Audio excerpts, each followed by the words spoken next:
Operation Sindoor ഈ പേര് ആരാണ് തിരഞ്ഞെടുത്തിട്ടുണ്ടാവുക?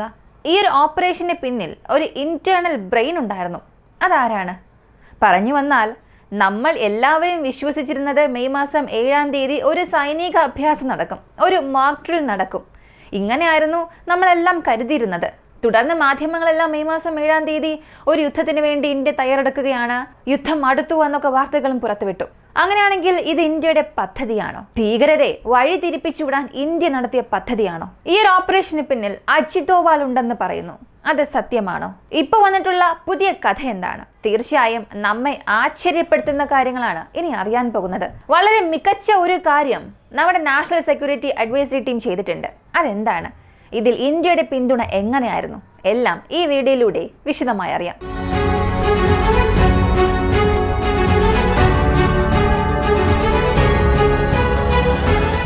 ഇന്ത്യയെ സംബന്ധിച്ചിടത്തോളം തിരിച്ചടി നൽകുമെന്ന് നമുക്ക് നന്നായി തന്നെ അറിയാം. 5 ദിവസത്തിന് മുൻപ് വന്ന ഒരു വാർത്തയിൽ നാഷണൽ സെക്യൂരിറ്റി അഡ്വൈസറി ടീമിനെ റീവാങ് ചെയ്യുന്നു എന്നൊരു വാർത്ത വന്നിരുന്നു. അങ്ങനെ റീവാങ് ചെയ്യുമ്പോൾ അതിൽ നമ്മുടെ ചാരസംഘടനയായ റോയിലെ ചീഫിനെയും അകത്തേക്ക് കൊണ്ടുവരുന്നു. ഇതൊക്കെ നമുക്ക് അറിയാവുന്ന കാര്യമായിരുന്നു. ഇതിനെയും ഇപ്പോൾ നടന്നിരിക്കുന്ന ഈ സംഭവങ്ങളെയും നിങ്ങളൊന്ന് താരതമ്യം ചെയ്ത് നോക്കുക. ചില ആളുകൾക്ക് മാത്രമായിരുന്നു ഇങ്ങനെ ഒരു ആക്രമണം നടക്കാൻ പോകുന്നു എന്നുള്ളത് അറിയാമായിരുന്നത്. ഈ ഓപ്പറേഷൻ സിന്ധൂർ ഈ പേര് ആരാണ് തിരഞ്ഞെടുത്തത് എന്ന് ചോദിച്ചാൽ പ്രധാനമന്ത്രി നരേന്ദ്രമോദി. അദ്ദേഹമാണ് പേര് സെലക്ട് ചെയ്തത്. ഈ പേര് എങ്ങനെ വന്നു? 22-ാം തീയതി ആരും പ്രതീക്ഷിച്ചിരുന്നില്ല. വിനോദസഞ്ചാരത്തിനായി പോയ ദമ്പതികൾ എല്ലാവരും വിവാഹം കഴിഞ്ഞ ആദ്യ വർഷങ്ങളിൽ അവിടെ ഒരു ഹണിമൂണിന് പോയതാണ് എന്ന് വേണമെങ്കിൽ പറയാം. പക്ഷേ തിരികെ വരുമ്പോൾ അവരുടെ കൂടെ ഭർത്താക്കന്മാർ ഇല്ലായിരുന്നു. അവരുടെ കുങ്കുമമെല്ലാം മായ്ക്കപ്പെട്ടിട്ടുണ്ടായിരുന്നു. അവരുടെ നെറ്റിയിലെ കുങ്കുമമെല്ലാം മായ്ക്കപ്പെട്ടിട്ടുണ്ടായിരുന്നു.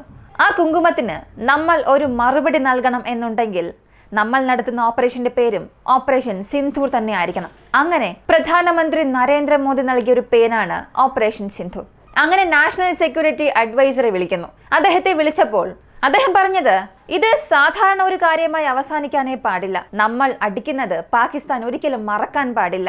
അവരിത് മനസ്സിലാക്കണം. ലോകത്തിന് തന്നെ നമ്മളൊരു മെസ്സേജ് നൽകുകയും വേണം. അങ്ങനെ ഓപ്പറേഷൻ ഡിസൈൻ ചെയ്തു. എന്നാൽ ഇങ്ങനെ ഒരു ഓപ്പറേഷൻ നടക്കാൻ പോകുന്നു എന്നുള്ളത് ആർക്കും അറിയില്ലായിരുന്നു. സാധാരണ നമ്മളോടൊക്കെ പറഞ്ഞിരുന്നത് LOCയിൽ ഒരു ആക്രമണം നടക്കാൻ പോവുകയാണ്. തീവ്രവാദികളെ ഹൈഡ് ഔട്ട് ആയിട്ടുള്ള പ്രദേശങ്ങളിൽ കൂടിപ്പോയാൽ LOCയിൽ നിന്നും ഒരു 10-50 കിലോമീറ്റർ അകലെയുള്ള പ്രദേശങ്ങളിൽ നമ്മൾ ഒരു ആക്രമണം നടത്താൻ പോകുന്നു. നമ്മുടെ വിമാനം പറന്ന് അവിടെ ചെന്ന് ബോംബെറിഞ്ഞ് തിരികെ വരും. ഇങ്ങനെയുള്ള കാര്യങ്ങളായിരുന്നു നമ്മയെല്ലാം പറഞ്ഞ് വിശ്വസിപ്പിച്ചിരുന്നത്. ഇതിനുവേണ്ടി നമ്മുടെ സൈന്യവും സർക്കാരും ചില കാര്യങ്ങളും ചെയ്തു. ആ ചെയ്ത പ്രവർത്തനങ്ങൾ അതും നിങ്ങളൊന്ന് ശ്രദ്ധിച്ചു നോക്കുക. മെയ് മാസം 7-ാം തീയതി ഒരു മോക്ക് ഡ്രിൽ നടക്കാൻ പോവുകയാണ്, സൈനിക അഭ്യാസം നടക്കാൻ പോവുകയാണ് എന്നുള്ള വാർത്തകൾ പുറത്തു വന്നു. ഈ ഒരു വാർത്തയ്ക്ക് ശേഷം പല മാധ്യമങ്ങളും മെയ് മാസം 7-ാം തീയതി യുദ്ധം നടക്കുമെന്നൊക്കെ സംസാരിക്കാൻ തുടങ്ങി. എന്നാൽ അവിടെയും മാധ്യമങ്ങൾ ഊന്നി പറഞ്ഞൊരു കാര്യം, 7-ാം തീയതി സൈനിക അഭ്യാസം നടക്കും. അതിലൂടെ ഉദ്ദേശിക്കുന്നത് ഇന്ത്യ യുദ്ധത്തിന് തയ്യാറെടുക്കുകയാണ്. ഒരു യുദ്ധം വരികയാണെങ്കിൽ ജനങ്ങൾ എങ്ങനെയെല്ലാം അതിനെ നേരിടണം, അതിനുവേണ്ടി ഇന്ത്യ എല്ലാവരെയും പഠിപ്പിക്കുകയാണ്. അപ്പോൾ തീർച്ചയായും അടുത്ത ചില ദിവസത്തിൽ ഒരു യുദ്ധം ഉണ്ടാകുമെന്ന രീതിയിലായിരുന്നു മാധ്യമങ്ങളെല്ലാം സംസാരിച്ചത്. അപ്പോൾ മാധ്യമങ്ങൾ ഇങ്ങനെ സംസാരിച്ചതാണോ, അല്ലെങ്കിൽ മാധ്യമങ്ങളെ ഇങ്ങനെ സംസാരിക്കണം എന്നാവശ്യപ്പെട്ടതാണോ? ഇങ്ങനെ ഒരു വാർത്തയായിരിക്കണം പോർട്രേറ്റ് ചെയ്യപ്പെടേണ്ടത് എന്ന് മാധ്യമങ്ങൾക്ക് ഒരു അറിയിപ്പ് ലഭിച്ചിട്ടുണ്ടാകണം. അങ്ങനെ മെയ് മാസം 7-ാം തീയതി ഒരു സൈനിക അഭ്യാസം ഇന്ത്യയിലുടനീളം നടക്കാൻ പോകുന്നു എന്നുള്ള വാർത്തകൾ പുറത്തു വന്നു. പിന്നീട് ഇന്ത്യ ഒരു യുദ്ധത്തിന് തയ്യാറെടുക്കുന്നു എന്നൊക്കെയും വാർത്തകൾ വന്നു. നമ്മൾ എല്ലാവരും പ്രതീക്ഷിച്ചത് LOCയിൽ ഒരു ആക്രമണം ഉണ്ടാകാൻ പോകുന്നു, ബോംബുകൾ എറിയാൻ പോവുകയാണ്, ഒരു സർജിക്കൽ സ്ട്രൈക്ക് ചെയ്യാൻ പോകുന്നു, ഇതിനിടയിൽ ഇന്ത്യ പരാജയപ്പെടാൻ പോകുന്നു, ഇന്ത്യക്കൊന്നും ചെയ്യാൻ കഴിയില്ല. ഇങ്ങനെ ഒരുപാട് പ്രശ്നങ്ങൾക്കിടയിൽ നമ്മുടെ നാഷണൽ സെക്യൂരിറ്റി അഡ്വൈസറി ടീം ചെയ്തത്, തീവ്രവാദികളെ ആക്രമിക്കണമെന്നുണ്ടെങ്കിൽ തീവ്രവാദികൾക്ക് തലച്ചോറായി പ്രവർത്തിക്കുന്നവരെ നശിപ്പിക്കണം. അവരെവിടെ ഉണ്ട് എന്നുള്ളത് കണ്ടെത്തണം. അത് കണ്ടെത്തണമെന്നുണ്ടെങ്കിൽ ചാരന്മാരുടെ സഹായം തീർച്ചയായും ആവശ്യമാണ്. അകത്ത് ഇന്ത്യയുടെ ചാരന്മാർ ഒരുപാട് പേരുണ്ട്, പ്രധാനപ്പെട്ട നേതാക്കൾ. അവർക്കറിയാത്ത സംഘടനയില്ല, അവർക്കറിയാത്ത ഹൈഡ് ഔട്ട് പ്ലേസസും ഇല്ല. അങ്ങനെ 9 സ്ഥലങ്ങൾ ഇന്ത്യ തിരഞ്ഞെടുത്തു. 9 സ്ഥലങ്ങളെ തിരഞ്ഞെടുത്തു എന്ന് മാത്രം അല്ല, അതാരോടും പറഞ്ഞില്ല. ആ സ്ഥലങ്ങളെ മോണിറ്റർ ചെയ്യാൻ തുടങ്ങി. ഈ 9 സ്ഥലങ്ങളിലും തീർച്ചയായും സിവിലിയൻസ് ഉണ്ടാകാൻ പാടില്ല. പാകിസ്ഥാനിലെ ഒരു പൗരൻ പോലും അവിടെ ഉണ്ടാകാൻ പാടില്ല. അവിടെ യാതൊരു മിലിറ്ററി ടാർഗറ്റ്സും ഉണ്ടാകാൻ പാടില്ല. ഇന്ത്യക്കും പാകിസ്ഥാൻ സൈന്യത്തിനും ഇവിടെ പ്രശ്നമില്ല. ഇന്ത്യക്കും പാകിസ്ഥാനിലെ തീവ്രവാദികൾക്കുമാണ് പ്രശ്നം. അപ്പോ ഈ 9 സ്ഥലങ്ങളെയും തീരുമാനിച്ചു. ഈ 9 സ്ഥലങ്ങളിലും കൃത്യമായി ആക്രമണം നടത്തണമെന്നുണ്ടെങ്കിൽ സ്പെഷ്യലൈസ്ഡ് വെപ്പൺസ് നമുക്ക് ആവശ്യമാണ്. ഇതിനുവേണ്ടി സ്കാൽപ്പ് എന്ന വെപ്പൺ നമ്മൾ ഉപയോഗിച്ചു, ഹാമർ ബോംബ്സ് നമ്മൾ ഉപയോഗിച്ചു. സാധാരണ ആക്രമണങ്ങൾക്കൊക്കെ ഒരു സൈന്യത്തെ അല്ലേ ഉപയോഗിക്കുക. എന്നാൽ ഇത്തവണ അജിത് ഡോവാൾ ഇല്ല, അത് ശരിയാകില്ല. നമ്മുടെ 3 സേനയെയും കളമിറക്കിയേ മതിയാകൂ. നമ്മുടെ ഈ 3 സേനയും ഒരുമിച്ച് കളമിറങ്ങി പ്രവർത്തിച്ചു എന്നുള്ളത് അവസാനം വരെയും ആർക്കും അറിയില്ലായിരുന്നു, മാധ്യമങ്ങൾക്ക് പോലും അറിയില്ലായിരുന്നു. ഇനി അറിയാം എന്ന് പറഞ്ഞാലും ആരും അത് ലീക്ക് ചെയ്തിട്ടേ ഇല്ലായിരുന്നു. ഏതൊരു ഇന്റർനാഷണൽ മാധ്യമങ്ങൾ പോലും അത് ലീക്ക് ചെയ്തില്ല.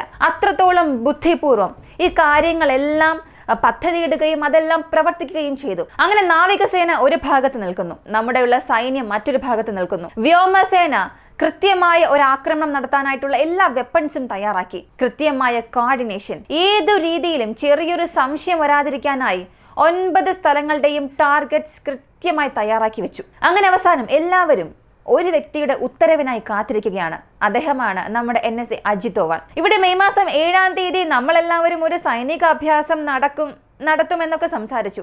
അതും ഇന്ത്യയിലുടനീളം പല പ്രദേശങ്ങളിൽ, കേരളത്തിൽ പോലും കൊച്ചിയിലും തിരുവനന്തപുരത്തും ഈ ഒരു മോക്ക് ഡ്രിൽ ഉണ്ടാകുമെന്നൊക്കെ വാർത്തകൾ വന്നിരുന്നു. നാഷണൽ ഡിസാസ്റ്റർ മാനേജ്മെന്റിന്റെ ഭാഗത്തു നിന്നും ഒരുപാട് വീഡിയോസും പുറത്തുവിടുന്നു. ഒരു യുദ്ധം നടക്കുകയാണെങ്കിൽ നിങ്ങൾ ഇങ്ങനെയൊക്കെ ചെയ്യണം, ടേബിളിനടിയിലേക്ക് പോകണം, എൽഡേഴ്സ് ആയിട്ടുള്ളവർ യങ്ങേഴ്സിനെയൊക്കെ സംരക്ഷിക്കണം, പുരുഷന്മാർ വോളണ്ടിയറായി വരണം, ഇങ്ങനെയുള്ള കാര്യങ്ങളൊക്കെ പറഞ്ഞ് അതിനനുസരിച്ചുള്ള വീഡിയോസും ഫോട്ടോസും എല്ലാം സോഷ്യൽ മീഡിയയിൽ പടർത്തി. ഇത് കാണുന്ന ശത്രുരാജ്യം എന്തായിരിക്കും ചിന്തിച്ചിട്ടുണ്ടാവുക? ശരി, മെയ് മാസം 7-ാം തീയതി അവർ ഒരു സൈനിക അഭ്യാസം നടത്തും, മറ്റൊന്നും തന്നെ ഇല്ല. അപ്പോ ഈ ശത്രുരാജ്യത്തെ എല്ലാവരും ഉറങ്ങാനായി പോയിട്ടുണ്ടാകും. സാധാരണ രീതിയിലായിരിക്കില്ല ഉറങ്ങാൻ പോയത്. ഒന്നും തന്നെ നമുക്ക് സംഭവിക്കാൻ പോകുന്നില്ല. ഈ മോക്ക് ഡ്രിൽ എന്നൊക്കെ പറഞ്ഞ് ഇന്ത്യക്കാരെ ഭയപ്പെടുത്തി ഇന്ത്യയിലെ ജനങ്ങളെല്ലാവരും അങ്ങോട്ടും ഇങ്ങോട്ടും ഓടുന്നുണ്ടാകും എന്ന് സന്തോഷിച്ച് ചിരിച്ചുകൊണ്ട് ഉറങ്ങിയിട്ടുണ്ടാകും. ഇന്ത്യക്കാരെ വിഡ്ഢികളെന്നവർ വിചാരിച്ചിട്ടുണ്ടാകും. എന്നാൽ ഇന്ത്യ എന്താണ് ചെയ്തത്? എല്ലാവരെയും വിശ്വസിപ്പിച്ചു, എല്ലാ മാധ്യമങ്ങളെയും വിശ്വസിപ്പിച്ചു. ഇന്റർനാഷണൽ ലെവൽ വരെയും ഇന്ത്യ ഒരു മോക്ക് ഡ്രിൽ നടത്താൻ പോവുകയാണ്, സൈനിക അഭ്യാസം നടത്താൻ പോവുകയാണ് എന്നുള്ള വാർത്ത ലോകത്തിലുടനീളം പടർന്നു. അജിത് ഡോവാളിന് മാത്രമേ അറിയുകയുള്ളൂ, ഇതൊരു സൈനിക അഭ്യാസം അല്ല, ഇത് സൈനിക ഓപ്പറേഷനാണ്, ഓപ്പറേഷൻ സിന്ധൂർ. അങ്ങനെ അവസാനം ഈ ഓപ്പറേഷന്റെ ഒരു സിഗ്നൽ ലഭിച്ചു. നമ്മുടെ വിമാനം നമ്മുടെ അതിർത്തിയിൽ നിന്നും 400 കിലോമീറ്റർ അകലെ ചെന്ന് ആക്രമിക്കണമെന്നുണ്ടെങ്കിൽ, അതും കൃത്യതയോടുകൂടി ആക്രമിക്കണമെന്നുണ്ടെങ്കിൽ ഒന്ന് ചിന്തിച്ചു നോക്കുക. വളരെ വ്യക്തമായും കൃത്യതയോടും കൂടി നടത്തിയ ഒരാക്രമണം, അത് ചെയ്യുകയും വിമാനങ്ങൾ തിരികെ വരികയും ചെയ്തു. 9 സ്ഥലങ്ങളെ ആക്രമിച്ച് പരാജയപ്പെടുത്തി നമ്മുടെ സൈന്യം നമ്മുടെ രാജ്യത്തിലേക്ക് ഇതിന് തിരികെ വന്നു എന്ന് പറയുമ്പോൾ പാകിസ്ഥാൻ പറഞ്ഞത് എന്താണ്? 5 റഫേലിനെ ഞങ്ങൾ വീഴ്ത്തി, 3 റഫേലിനെ ഞങ്ങൾ വീഴ്ത്തി എന്നൊക്കെ പല വ്യാജ വാർത്തകൾ അവർ പുറത്തുവിടാൻ തുടങ്ങി. അവയൊന്നും കൺഫേം ആയിട്ടേ ഇല്ല. എന്നാൽ നമ്മുടെ സർക്കാർ, നമ്മുടെ സൈന്യം പറഞ്ഞത് യുദ്ധത്തിനായി ഉപയോഗിച്ച വിമാനങ്ങളെല്ലാം തിരികെ വന്നു, ആർക്കും യാതൊരു പ്രശ്നവും ഇല്ല. ഇനി തകർന്നു വീണ വിമാനം JF-17 ആണോ മിറാജ് 2000 ആണോ ഒന്നും തന്നെ അറിയില്ല. ഇപ്പോഴും സ്ഥിരീകരണം ലഭിച്ചിട്ടില്ല. ഒരു വീഡിയോ മാത്രമായിരുന്നു കൃത്യമായി ലഭിച്ചത്, ഒരു വിമാനം താഴെ വീണ് കിടക്കുന്ന വീഡിയോ. 5 വിമാനങ്ങളെ വീഴ്ത്തിയെന്നൊക്കെ അവർ പറയുന്നു, അതെല്ലാം വ്യാജമാണ്. ഇനി നമ്മുടെ ഇന്ത്യയിലുള്ളവർ പോലും പറഞ്ഞത് ഇന്ത്യയുടെ 5 വിമാനങ്ങളെ പാകിസ്ഥാൻ നശിപ്പിച്ചു എന്നൊക്കെ കേട്ടല്ലോ. ഇന്ത്യ എല്ലാം നഷ്ടപ്പെടുത്തിയല്ലേ? ഇവിടെ അറിയേണ്ടത്, പോയത് ഇന്ത്യയുടെ വിമാനമായിരുന്നില്ല, പോയത് പാകിസ്ഥാന്റെ അഭിമാനമായിരുന്നു. പാകിസ്ഥാൻ ഇതൊക്കെ കണ്ട് അലറി നിലവിളിച്ചിട്ടുണ്ടാകും. നമ്മളെല്ലാം ഡൈവേർട്ട് ചെയ്യിപ്പിച്ചിട്ട് ഇന്ത്യയെ കൊണ്ട് നമ്മൾ വളർത്തിക്കൊണ്ടുവരുന്ന തീവ്രവാദത്തെ നശിപ്പിക്കാൻ കഴിയും, അതും യാതൊരു ഇന്റർനാഷണൽ സഹായവും ഇല്ലാതെ. നമ്മൾ ആരുടെയും സഹായം ചോദിച്ചില്ല. നമുക്കറിയാവുന്ന രീതിയിൽ, നമുക്ക് അറിയാവുന്ന പല ഇന്റലിജൻസ് റിപ്പോർട്ടിന്റെ അടിസ്ഥാനത്തിൽ എവിടവാദികൾ തീവ്രവാദികൾ ഉണ്ട് എന്നുള്ളത് മനസ്സിലാക്കുകയും കൃത്യതയോടുകൂടി അറിഞ്ഞതിന് ശേഷമാണ് നമ്മൾ ഈ ആക്രമണം നടത്തിയത്. ഇങ്ങനെ ഒരു ആക്രമണം ഒട്ടും പോലും പ്രതീക്ഷിക്കാത്ത പാകിസ്ഥാൻ തീർച്ചയായും ഭയന്നിട്ടുണ്ടാകും. ഇപ്പോൾ ഈ ഒരു സംഭവത്തെ തുടർന്ന് പാകിസ്ഥാൻ സർക്കാർ നാളെ അവരുടെ നാഷണൽ സെക്യൂരിറ്റി ടീമുമായി ഒരു മീറ്റിംഗ് നടത്താൻ പോവുകയാണ്. അടുത്ത പ്രസ് മീറ്റ് ഇന്ത്യയും നൽകും. ഈ ഓപ്പറേഷൻ സിന്ധൂർ എങ്ങനെ ചെയ്തു എന്നുള്ളതിന്റെ ഈ വിശദാംശങ്ങൾ നമ്മുടെ പ്രസ്സിൽ അടുത്ത് വരാനുള്ള സാധ്യതയുമുണ്ട്. ഇപ്പോൾ വന്നിരിക്കുന്ന ഈ ഒരു വിവരം സത്യമാണെങ്കിൽ അജിത് ഡോവാളിന് ഒരു വലിയ സല്യൂട്ട് തന്നെ കൊടുക്കണം. ആസൂത്രണത്തിന്റെ മറ്റൊരു തലം തന്നെ. ഈ ഒരു എക്സിക്യൂഷൻ പറഞ്ഞറിയിക്കാൻ സാധിക്കുന്നില്ല. ആർക്കും യാതൊരു സംശയവും വന്നില്ല. എല്ലാവരും സൈനികാഭ്യാസം നടക്കാൻ പോകുന്നു എന്ന് ചിന്തിച്ചു. അവസാനമാണ് ഞങ്ങൾക്ക് മനസ്സിലായത്, നിങ്ങൾ എല്ലാം അവസാനിപ്പിച്ചുവെന്ന്. ഞങ്ങൾ ഇവിടെ സമാധാനമായി ഉറങ്ങുന്ന സമയത്ത് നിങ്ങൾ നമ്മുടെ സൈനികരെ കൊണ്ടുപോയി നമ്മൾ പ്രതീക്ഷിച്ച ഒരു പ്രതികാരാക്രമണം ചെയ്ത് അവസാനിപ്പിച്ചുവെന്ന്. ചെയ്ത് അവസാനിപ്പിച്ച് നിങ്ങളെല്ലാം സുരക്ഷിതരായി തിരികെ വന്നു എന്നുള്ളതും നമ്മുടെ ഇന്ത്യൻ ജനതയ്ക്ക് വളരെ സന്തോഷകരമായ ഒരു കാര്യമാണ്. ഇങ്ങനെ വളരെ വിജയകരമായി ഓപ്പറേഷൻ സിന്ദൂർ അവസാനിപ്പിച്ച നമ്മുടെ ടീം ഇന്ത്യയുടെ ഒരുമ, ഇന്ത്യയുടെ ഐക്യം, ഇന്ത്യയെ സ്നേഹിക്കുന്ന ഓരോ വ്യക്തികളോടും വീണ്ടും പറയുകയാണ്, ഇന്ത്യയെ തൊടുകയാണെങ്കിൽ എന്തിനെ തൊട്ടു എന്ന് ചിന്തിപ്പിക്കേണ്ട അവസ്ഥയിലേക്ക് ഇന്ത്യ അവരെ കൊണ്ടെത്തിക്കും. 22-ാം തീയതി ബഹൽഗാമിൽ നടന്ന ആക്രമണത്തിൽ സിന്ദൂരം നഷ്ടമായ അത്രയും സ്ത്രീകൾക്കും ഇവിടെ ഇന്ത്യ നീതി വാങ്ങിക്കൊടുത്തിരിക്കുകയാണ്.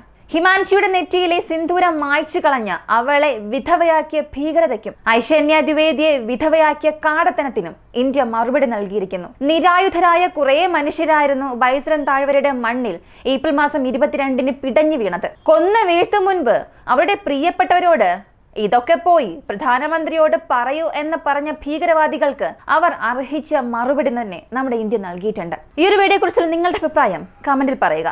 കൂടുതൽ അപ്ഡേറ്റ്സ് അറിയാനായി വോയിസ് ഓഫ് വിക്കി എന്ന നമ്മുടെ ചാനൽ സബ്സ്ക്രൈബ് ചെയ്യുക. മറ്റൊരു വീഡിയോയുമായി വീണ്ടും കാണാം.